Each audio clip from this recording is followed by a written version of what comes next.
Hello, and welcome to today's webinar, Disruption as a Platform for Continuous Innovation. I'm Abbie Lundberg, Editor-in-Chief at MIT Sloan Management Review, and I'll be your moderator. Today's program is sponsored by OutSystems. Our speakers today are Gerald Kane, Rich Nanda, and Anh Phillips. They're the authors of the MIT Press book, The Transformation Myth, which published today. We're lucky to be among the first to hear from them on these new insights. And I'll share a bit about our panelists and we can then get started. Dr. Kane is a professor of information systems and faculty director of the Edmund H. Shea Jr. Center for Entrepreneurship at Boston College's Carroll School of Management. He researches and teaches about how companies can understand and respond to digital disruption to undergraduate, graduate, and executive education students worldwide. He's published over 100 papers, articles, and reports on these topics, as well as the MIT Press books, The Technology Fallacy and The Transformation Myth. Rich Nanda is a principal at Deloitte Consulting, where he serves as the leader of Deloitte's US Monitor Deloitte practice. Rich has significant experience guiding clients through strategy-led transformation to achieve profitable growth.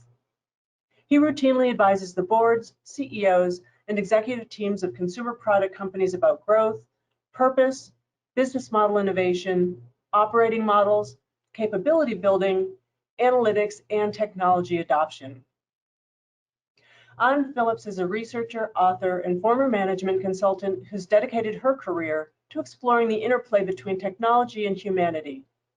She is co-author of numerous articles and reports, as well as 3 books, The Technology Fallacy, Work Better Together, and The Transformation Myth. Her work has been cited in leading publications such as the Wall Street Journal, MIT Sloan Management Review, Forbes, Fortune, and CIO Magazine. Jerry, Rich, I'm so happy to have you with us today. I'll turn things over to you. And just as a reminder to our audience, go ahead and put your questions into the questions module as they arise and enjoy the presentation. Thanks. It's great to be here on such an exciting day because this is launch day for our book, The Transformation Myth, Leading Your Organization Through Uncertain Times. How we got here was actually sort of an interesting story. So Anh and I had worked on a previous book called The Technology Fallacy, which really combined 5 years worth of research through MIT Sloan Management Review and Deloitte, looking at how companies were adapting to digital disruption and digital change. And we were actually pitching a follow-up book, and our pitch meeting was set for March of 2020. And in that pitch meeting is when the world was falling apart. You know, we just were sort of coming to grips with what we were dealing with respect to COVID-19.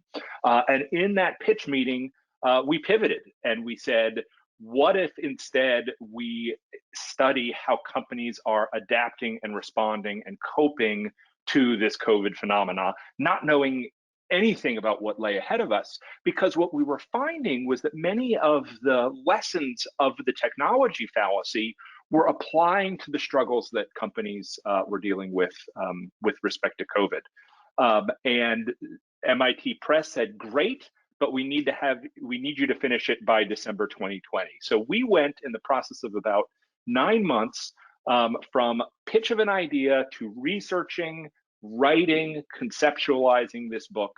And throughout we had this fear of, were we going to get it right? Because we were essentially trying to predict the future. Because we were going to have the book finished in December of 2020 and then published on September 28th, 2021. Would we get it right? And you'll have to read to find out and let us know whether you think we did. But I think I think we did a really good job of sort of helping us prepare for where we find ourselves now. So through this, you'll see lots of lessons and that we're going to present to you some of our key findings today. And one of the key takeaways is, as we're talking about transformation and disruption, we're going to get into this a little bit in a moment, that although COVID was the impetus for studying this phenomena, what we found is that there were actually multiple layers of disruption, multiple challenges that executives were dealing with that went far beyond COVID. But we wanted to start with a poll question to just really find out where everybody is. And our poll question number one is, my organization has responded well to the multiple layers of disruption over the past 18 months, pandemic, social and political unrest, or natural disasters. Would you strongly agree? Agree? Are you neutral? Would you disagree or strongly disagree? While we're waiting for the answers for these poll questions to come in, I did want to ask my co-author, Rich. Rich, what was it was sort of a whirlwind writing this book. What was sort of the biggest surprise that you ran into, thing that surprised you over the course of the putting together this book? Jerry, I think the thing as we were writing that continued to surprise me was the idea that it wasn't just that there was the pandemic, acute disruption, but the disruption led to other disruptions, whether those were around virtualization of work and what that meant to infrastructure in towns and cities, supply chains. Clearly we had social and racial unrest over the summer months that stemmed in many ways from the dynamics that were follow-on effects of the pandemic. And so the hypothesis of the book that we were researching kept playing out for us in reinforcing in interesting ways in real time. And those same companies that were coping well with those disruptions continued to cope well. So the surprises were actually quite positive and intriguing in nature and kept pulling us deeper and deeper into the work as we were writing it.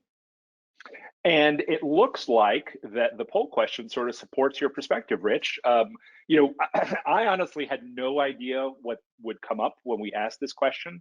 But if we look at the results, about 25% said they strongly agree that their organization responded well.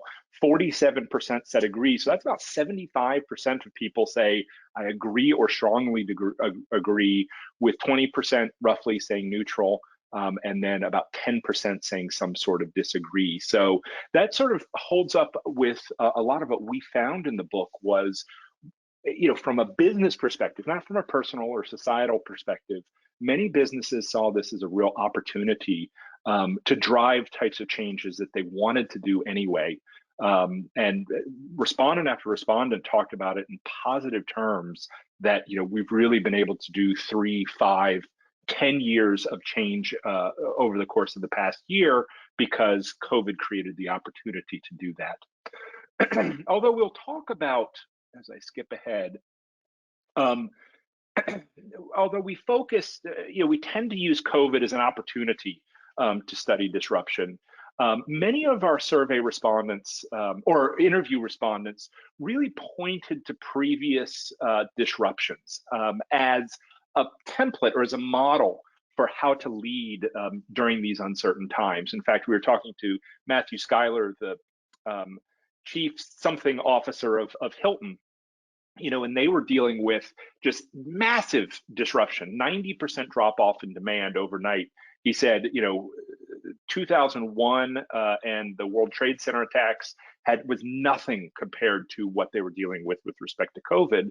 But they looked back at those times. They looked back at how companies responded during September 11th and during the financial crisis. And what they said was, what we learned is if we treat employees and customers well during this time, that it's going to pay dividends in the future, that they're going to remember. So Hilton went immediately to, if you can't make it, we'll refund your money, even though they sort of weren't contractually obligated to in a number of situations. They really felt like we need to treat our people, whether it's customers or employees, right, in order for, and it will pay off in the long run. And they look to those previous instances of disruption. So part of our motivation for writing the book was to chronicle this disruption and what are the lessons that organizations can learn from it. And if you look here on the far right, the number of disruptions we've had, from the dot-com bubble and bust to Y2K to the terrorist attacks in 2001, Indian Ocean tsunami in 2004, financial crisis in 2008 and 2009, Icelandic volcano explosion. And that one is important for our book because as part of our previous research, we studied the airline KLM, and they went through many of the same types of responses in trying to deal with this, immediate disruption of European air travel and how they responded and what they learned from it. And then 2016 in the Brexit vote. So, and then, add on to this ongoing disruptions such as, racial injustice and inequality in the United States, things like climate change. It's just disruption upon disruption. And one of the most poignant quotes for me was, we were speaking to the CIO of CarMax, and he said in 2006, I don't know what the world is going to be like in 3 to 5 years. All I know is it's going to be marked by disruption. And I need to build an organization that can respond to that disruption.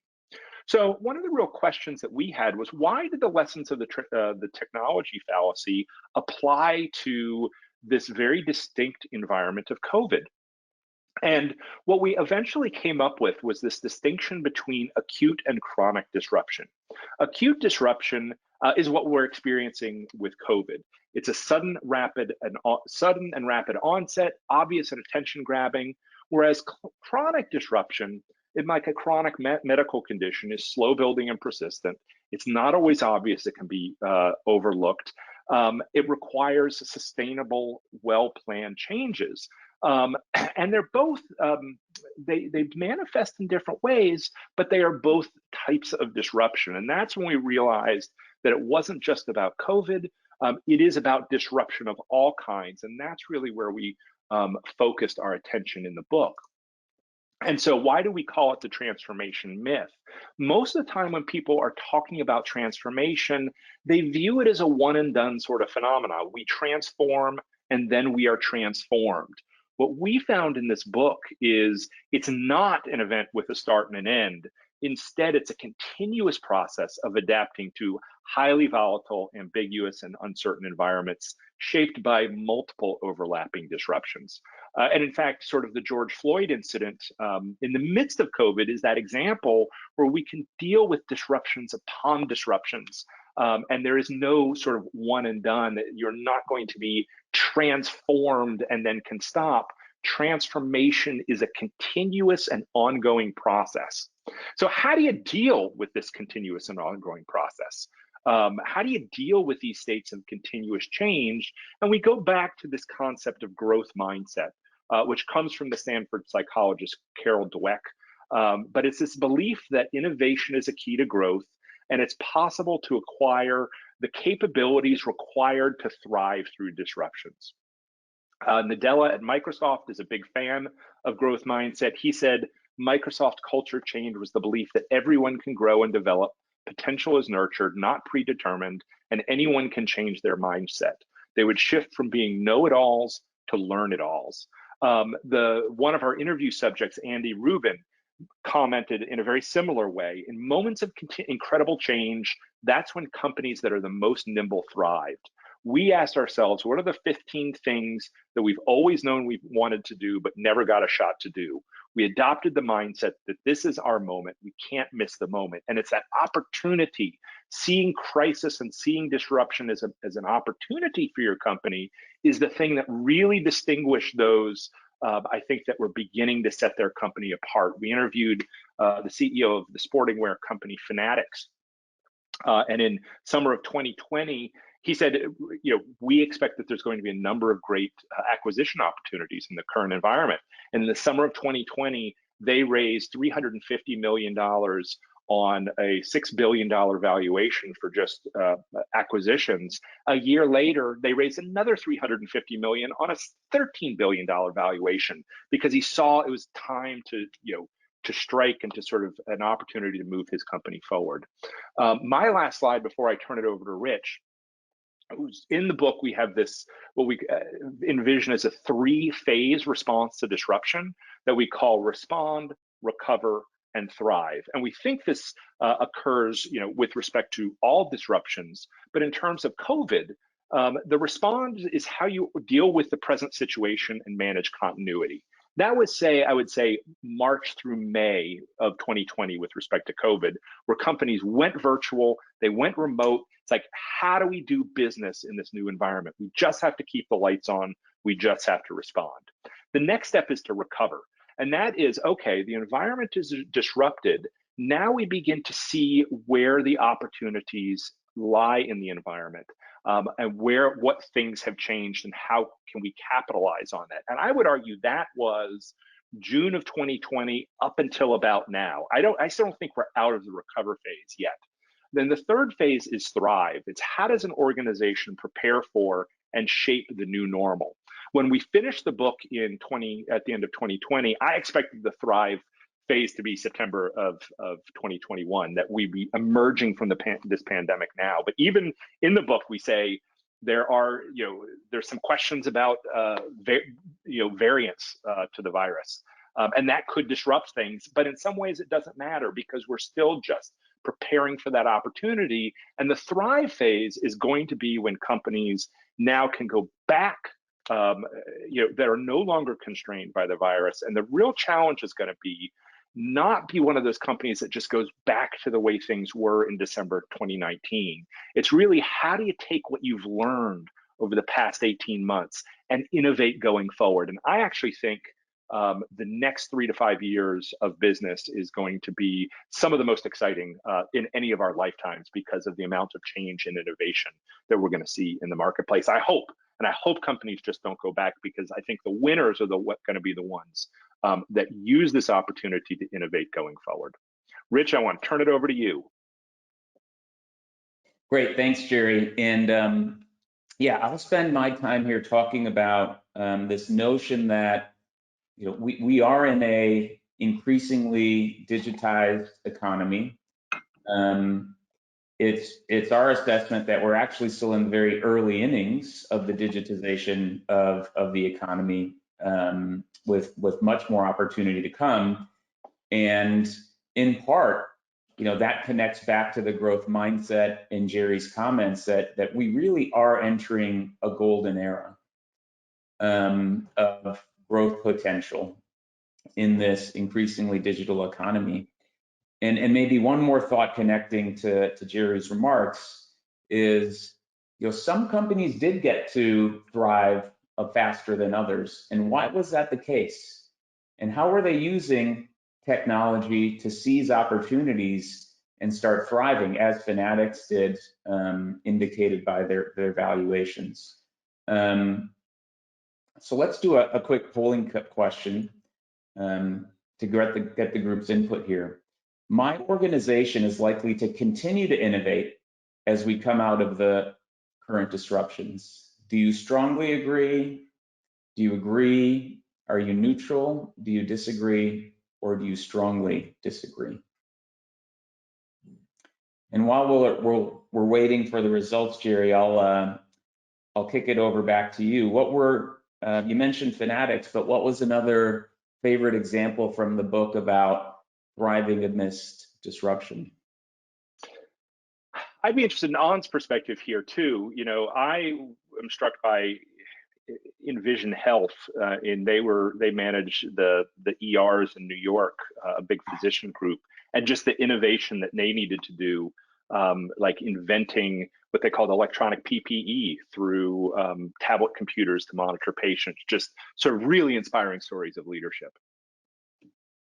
Yeah, I really liked that one too, Jerry, but I also really loved the Humana story about how they kind of redefined their purpose in serving their members and actually got into the whole food distribution business, which is not any of in a part of their core services at all. But what they realized was that a lot of their members were struggling, getting access to food during the pandemic. And, food is a fundamental aspect of well-being. And so they sort of expanded the services that they provided during this period. And I thought that was really inspiring. Thank you both. Really, really good examples. So We have an innovative group here on the line, which is maybe not surprising given the topic at hand, but 78% of you believe, you agree or strongly agree that your organization is likely to innovate, representing that growth mindset. So while not universal, of course, 8 in 10 almost, pretty compelling disposition for those in our audience today. So why don't we continue back to the presentation? So, I often say that technology is the strategic issue of our time, but it's really important to acknowledge, as was the premise of the technology fallacy, that it's not about the technology. Rather, it's about the business opportunity, the strategy, the leadership, and the culture of an organization to seize upon the technology to create growth and advantage. So several things that we would say, are not true, right? That technology is solely the responsibility of technology officers. In fact, if technology is going to be used to grow the company, differentiate with customers, attract employees in a different way, then it has to be the whole business that embraces that technology as a differentiator. The whole middle section of our book talks about how technology has to be seen as a portfolio or a suite of technologies that can enhance capabilities within the business. So there's no silver bullet. The relationship between technology and strategy is very interwoven. Not one is greater than the other, but they should feed upon one another. Everybody has to behave like a digital native. No, that's not the case. In fact, our research is filled with traditional companies that have been around for decades that are embracing their digital future and integrating technologies in new and compelling ways. And that newcomers, this is a game for startups and newcomers. Of course, there will be startups and newcomers and disruptors in every industry vertical, but incumbency has significant advantage. And we're seeing plenty of incumbents that are competing in the digital economy very effectively. So it's important as a grounding to start, debunking some of these myths and positions that people might have. But why is, move ahead, why is technology so top of mind? Why is entering a digital economy, so different than it was in the past? And it really does come down to the pace of technological innovation and how impactful these technologies are to the core of what companies compete on in business. And so you see the frequency compressing here in the chart with the examples we have, and you see the height of the curves going higher and higher, because as each of these technologies comes to bear, they have more and more influence on how business gets done, how work gets done, and how companies can compete. So what we found in our research was there was a way to crystallize this impact of technology and the influence of technology in the capabilities of an organization. And what we put forward is that there's 4 capabilities that companies should be building as they adopt technology into their organization, into their ways of working, and into their culture. The first is nimbleness.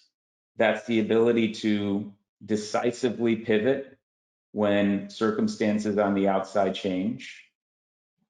The second is scalability.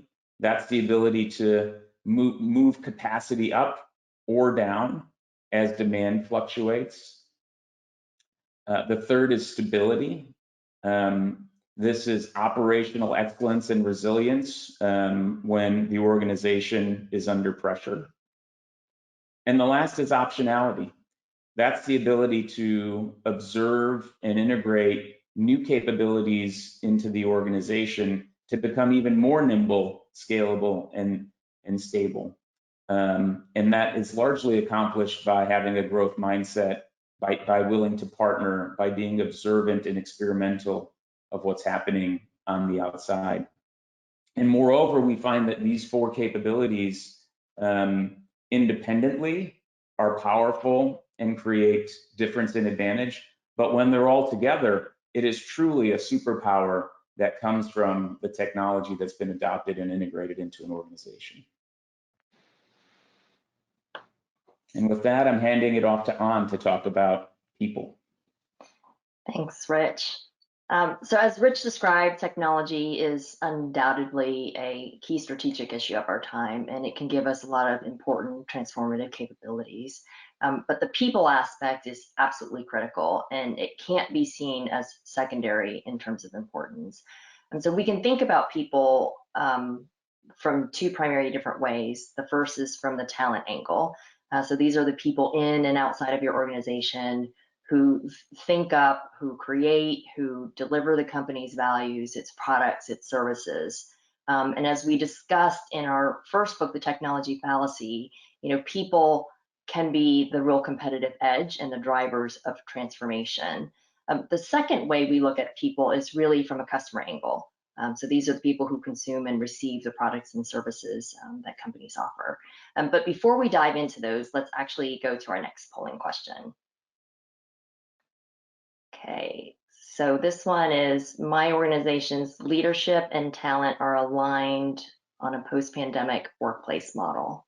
Really trying to understand whether or not your leaders and your talent in your organization are thinking about the future workplace model in the same way. Yeah, I'd like to see the answer to that, just because everybody's asking the question. It's not clear that anybody has an answer yet. I'll be interested to know if somebody out there has an answer. I imagine they're all different. Okay. So my organization's leadership and talent are aligned on a post-pandemic workplace model. So does your leadership and your talent, are they on the same page in terms of what that post-pandemic work model looks like?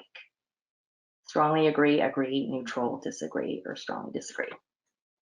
Okay, I have a question for Jerry and Rich. What's the biggest fear you had while we were writing this book?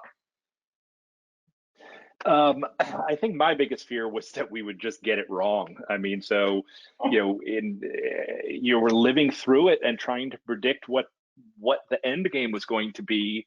And that was really hard. And I feared like putting something stupid in print. And I feel very confident where we are now that we've done a really good job of sort of not only articulating what people have gone through, but although we didn't predict the end game perfectly, I still think the lessons that we sort of pull out of this are going to apply not just for COVID, not just for the next 3 to 5 years, but for whatever disruptions companies are dealing with going forward. Yeah. I would say, maybe similar to Jerry's, but that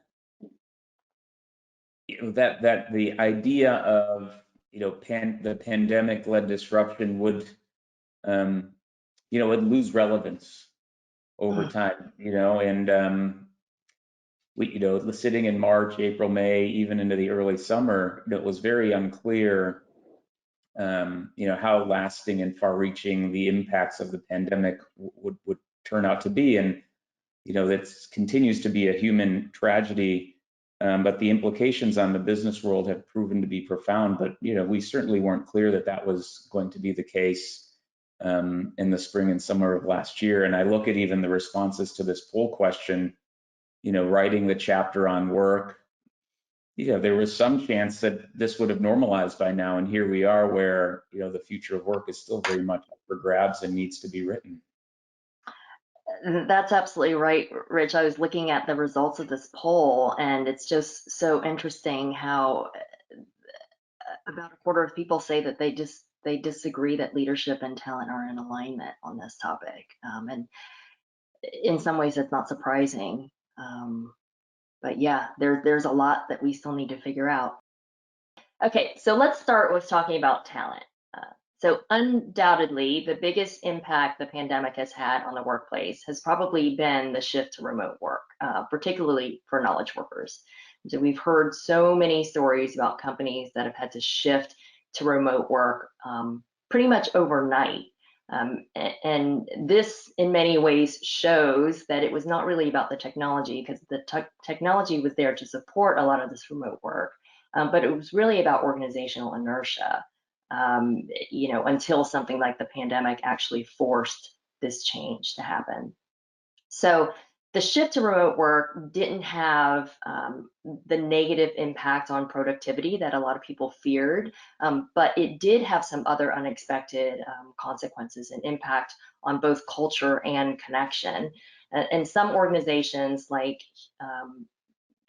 human eyes, actually will look at that data and have tried to explore and figure out, what kind of an impact it's having in the organizations. We did speak to Humana, which I'd mentioned earlier, and they found an interesting way to try to combat some of these lack of connection and sort of the breakdown in the culture in the organization by actually trying to figure out how to explore safe ways for them employees to meet and to stay connected with each other physically, but in a safe way. So they, went through this process of finding a large park near their offices and actually set up like a pop-up office with a bunch of tents and Wi-Fi and restrooms and food trucks. And it really enabled their people to come together in an outdoor space, in a safe place, and still be able to function, still be able to work, have team meetings, in a socially distanced way in an outdoor setting. So that was one way that an organization has done that. And as companies are kind of preparing for the post-pandemic workplace, and we start to think about coming back into the office, we need to think through what are the great things that we've learned from remote work, what are the benefits that have come out of it, but then also what are some of the challenges and how do you combat that? And so as companies are preparing to actually figure this out and create this kind of post-pandemic workplace, we're seeing a wide range of responses from different organizations. So some companies are saying, well, we want everybody back into the office. We've been disconnected too long. And then we've seen other companies say, we're going to let workers stay remote indefinitely. But the reality is, whatever the answer is, the genie has been out of the bottle. So companies are going to have a hard time finding a way to force employees back to the office on a 5-day-a-week normal sort of pattern. So the pandemic has shown that leaders and employees that it's actually possible to work remotely and possible to act and move more quickly when needed. So the question is whether or not companies can take these lessons and go forward and actually shape the future. So most likely, lots of organizations will opt for some sort of a hybrid work. The question of what that looks like is up for debate. And it's going to vary by organization. But simply focusing on in-person versus remote versus hybrid work is actually missing an opportunity to fundamentally change how work is done. So even before the pandemic, we were seeing the workplace shift. And as technology continues to evolve and take over more predictable, more routine, more repetitive work, and as we rely increasingly on automation, AI, robotics, and other technologies, it's an opportunity for humans to shift the focus of what we do to be more value-added work that relies more on human skill sets like critical thinking, integrative thinking, creativity, problem-solving, empathy. A great example of this is, often cited, when a lot of banks started implementing ATMs, they were thinking that that would reduce the number of tellers that they would have in their bank branches. But in fact, the opposite happened because instead of just handing out money to a lot of their customers, they were basically shifting over to do higher value added services, counseling them on finances, upselling them on different services that the banks had. So just because we move a lot of our work over to technology doesn't necessarily mean that we can ignore what's happening in the workforce. And it actually gives us an opportunity then to redefine and to have our people create new value for the organization. But the thing is, it's not going to be easy. So jobs need to be redefined. Workers need to develop new skill sets, as well as learn how to work with machines. And as humans shift the kinds of work that they do, it's important to understand actually what fuels human performance and fosters the kind of skill set that we value. So this is really a chance for organizations not just to focus on the workplace and design the workplace, but also to consider all three components or legs of the future of work stool. So yes, the workplace, but also the kind of work that's being done, who's going to do that work, and then how to best fuel the people or the machines that are doing that kind of work. Okay, let's move on to the next group of people that we want to talk about that are impacted by all this. And this is really, about the end customer. So, we all have our normal habits as consumers. I think that we have more habits built into our consumption than we realize. But in times of disruption, particularly acute disruptions, these customer habits that we all have are shaken. I personally have shifted the way I purchase my groceries and the stores and the vendors that I use. So this is a time where your customers are going to reevaluate their habits, and being a trusting organization is going to be a big factor in whether or not they stay with you or whether or not they go to another company that is signaling these things. And so we can think about trust on two primary dimensions, that make up sort of four aspects. So the first two around reliability and capability, these are things that are signaling competence to your customers. So are you dependable? Do you have capabilities that they need? Do you have services and products that they need? And how much can they rely on you to actually deliver those in a timely way?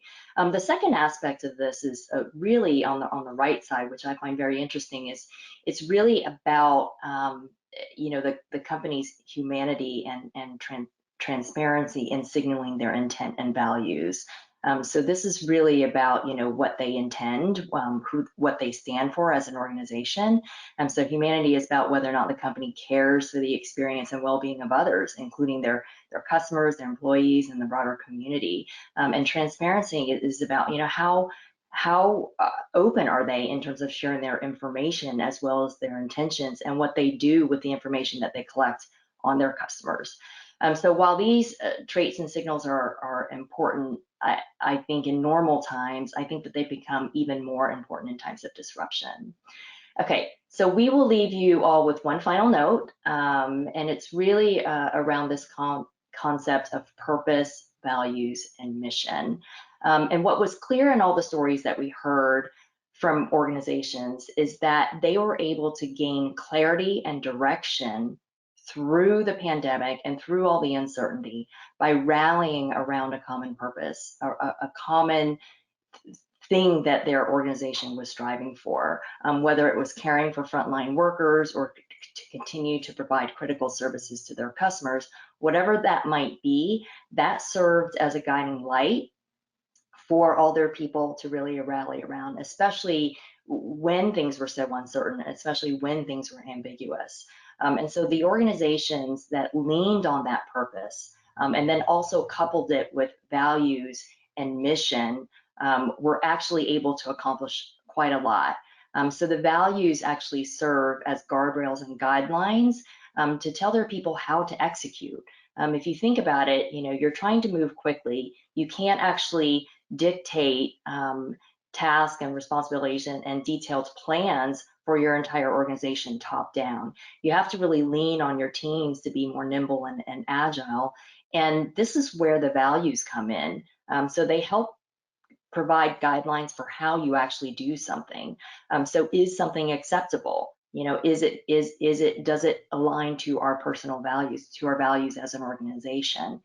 So that's actually helped the organizations move more quickly, because having clear set of values that the organization stands for will help keep people within, ethical and moral standards, as well as being consistent with the brand of the organization. And finally, being very clear on what your mission is and what you're actually trying to accomplish is critical. And we've seen that communication, especially by leadership, has increased, by X factor during the pandemic. People needed to hear from their leaders, and they needed to be constantly rallied around this idea of why they're doing what they're doing, how they might be doing that through their values, and then what it is that they're actually trying to accomplish.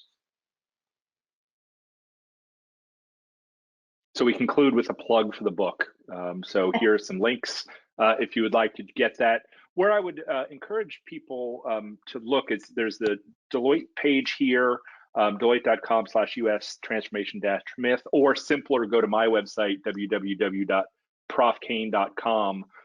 In the Wall Street Journal, we've published profiles of many of the leaders we interviewed for this book because we just couldn't fit it all into the book. And so if you want to hear hear the interview from Fanatics or from Marriott or from Hilton or from Beam Suntory or from CarMax or from Shell, they're all up there, and you can look at those individually as well. But the book is available today, and I think, Abbie, we're opening up for questions at this point. Yeah, absolutely. Thank you, Jerry, Rich, and An. That was so interesting. Great presentation. And your work is incredibly timely, right? So, so really useful. I was really struck by the two things at the beginning of your presentation. You talked about the disruptions. I think, Rich, you talked about disruptions leading to other disruptions in COVID. And that's such a really interesting phenomenon and important for organizations to have picked up on that quickly and be able to respond to that. And then sort of on the flip side of that is that looking at that experience with disruption going back to the .com boom and bust and just making the point that we're not, this isn't a new phenomenon for most of us in the business world right now. We've been sort of living with this for a while. So really interesting insights there. So yes, let's move to the Q&A. We've got a lot of really great questions coming in. So Noel says, thank you for a great presentation. My question is, given the pace and impact of technology to compete, did you find in your research that strategy most often led the adoption of specific technologies, or do specific technologies influence the strategic direction of organizations, which typically takes the more dominant position based on your experience? Oh, Rich, you're on mute. Yeah, see that disruption a year and a half in and still muting myself. But I'd be happy to start. So look, this really is one of those chicken or egg type questions. What I would say is, look, an organization needs that true north, the purpose that An talked about, because that is how it's going to add value, how it will build competitive advantages. And so I think that necessarily needs to be the starting point. But then there can be multiple strategies in service of that purpose. And organizations need to be very clear on their where to play and how to win choices in service of that purpose.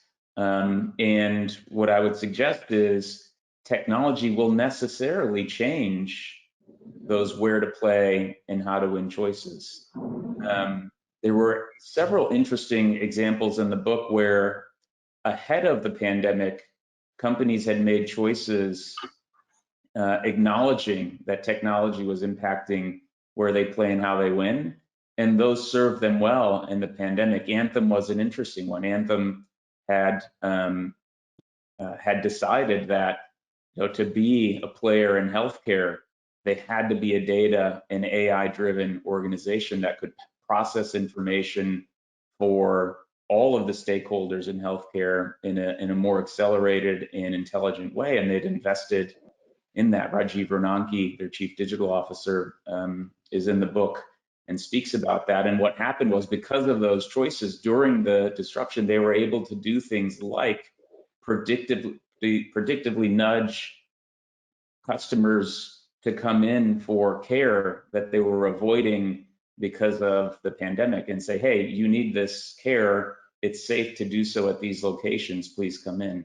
And that was because they chose to be a more data-driven company. So I would say start with the true north, but then appreciate that there is a chicken and egg impact between where to play and how to win, and the technological innovation that's happening around us.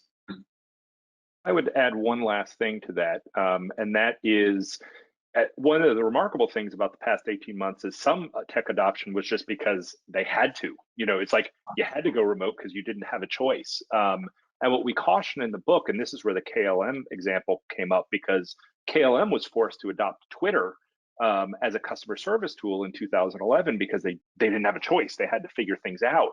And then when the Icelandic volcano disruption was over, they just abandoned Twitter. And it was 6 months later that they said, what are we thinking? We made some great innovations. Let's figure out how to double down on this. And that is going to be what I think is the relevant strategic decision many companies are dealing with.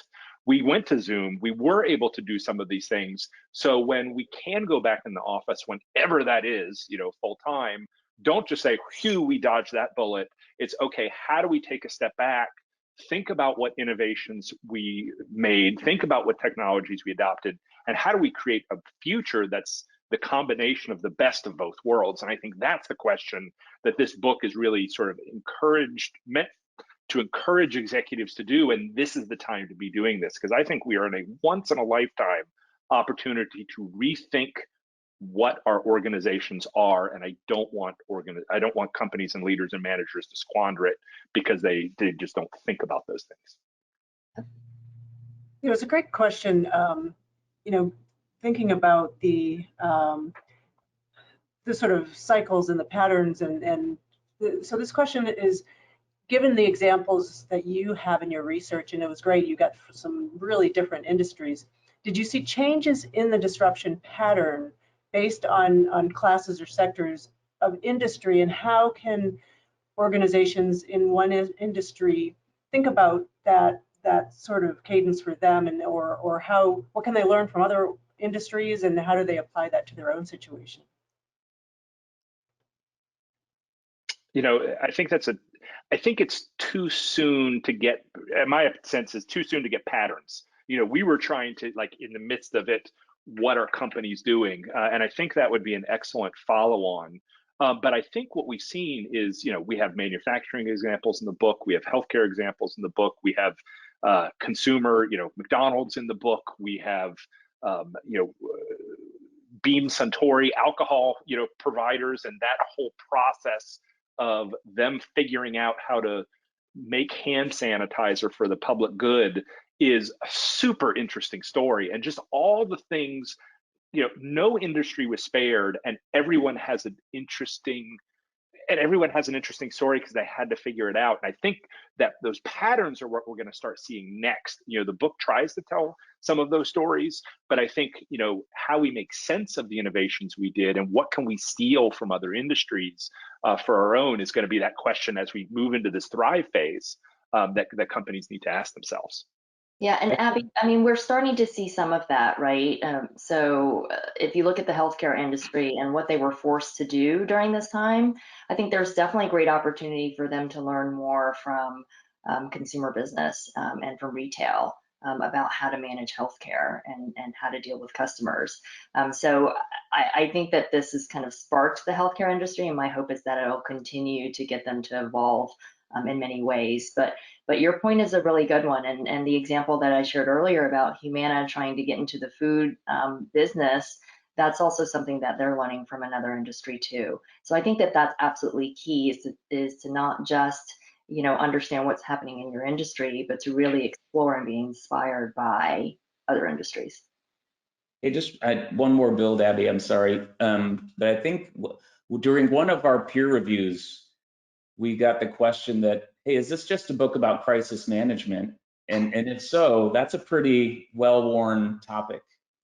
And I think what's different, and you know, what we concluded through that peer review was, you know, the pandemic has proven that nobody was immune from that acute disruption.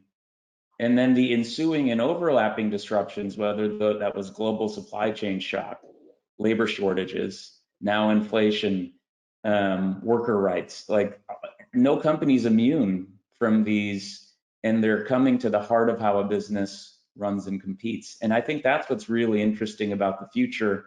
And to Jerry's point, that's why it's so exciting, is these are really moments to innovate and create the next generation of growth. But it is different, and it's not just, you know, your typical crisis management of the past. It really is opportunity management. Yeah, and there were a few questions around that point. You know, if there are so many disruptions, is disruption still a disruption, or does it become something else? Well, and that's sort of like your point about using Twitter.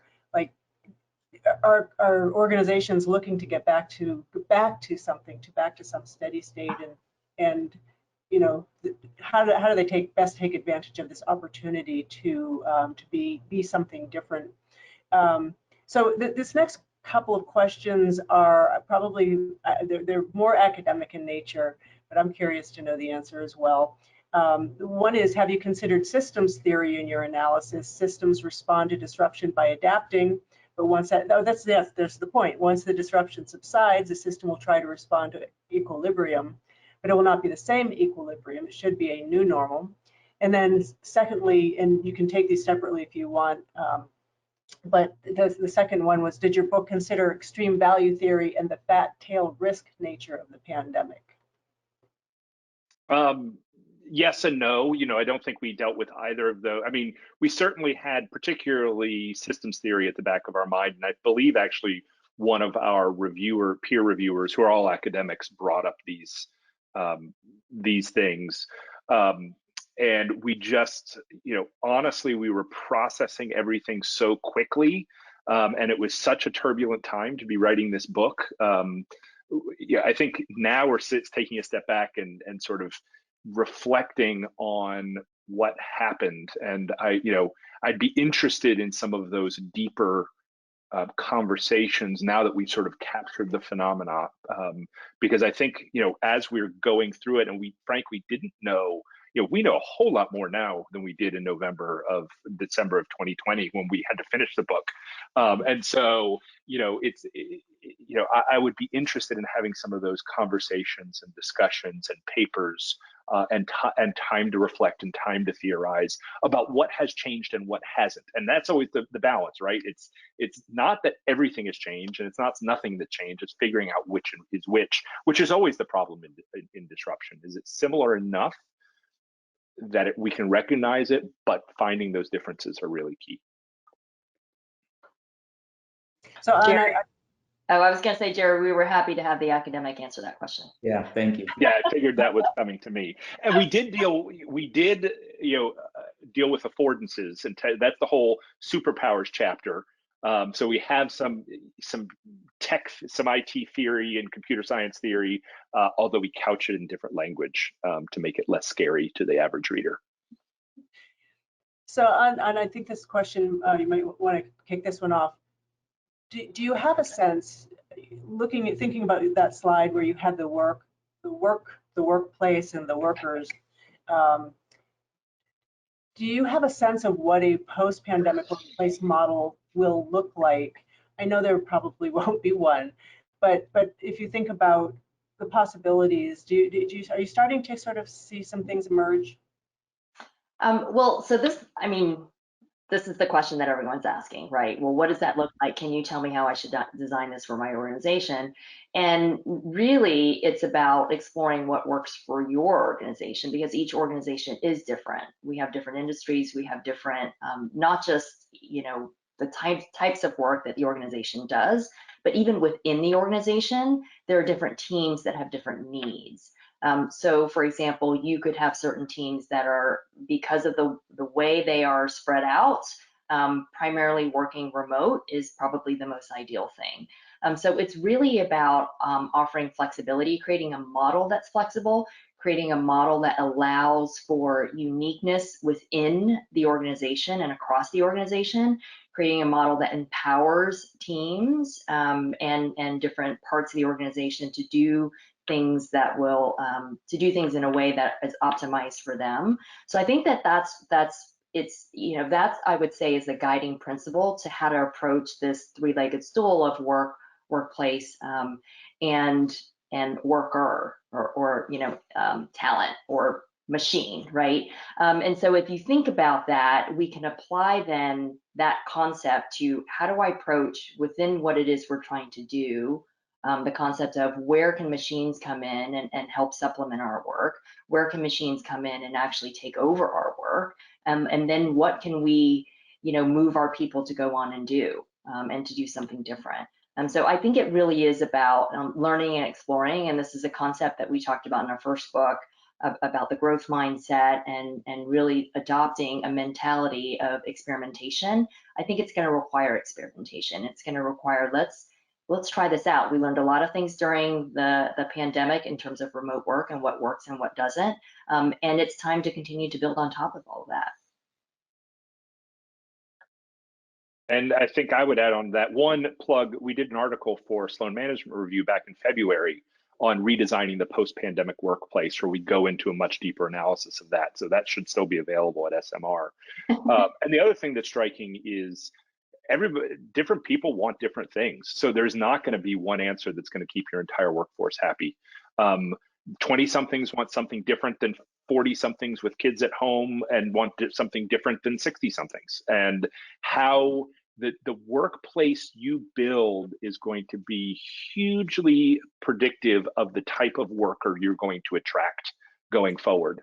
And being very intentional about how you're going to do that, I think, is key. And I think we're going to see a Cambrian explosion of organizational forms. I think people are going to experiment with all sorts of different things, and it's just going to be one massive workplace experiment over the next 3 to 5 years. And this is why I'm glad I'm an academic and just have to study it instead of actually having to lead an organization through it, because it's going to be a challenge. Jerry, even the generational kind of archetypes don't work. There really is no average within age groups. You're right. Acknowledging the variability of kind of wants and needs is really important, because there is no average. So this time has just flown, and we have time for one very short additional question. And this one sort of, I think, ties on to what you were just talking about, and that is, you know, as you look to the future of work, how, and this may go beyond the scope of your research, but do you have thoughts on how to maintain and nurture the feeling of belonging that people have within an organization, the loyalty that they have to the organization, and even the organization identity that people do sort of connect with? How do you see, is there something that companies should be thinking about if that's important to them as we go through these transformations?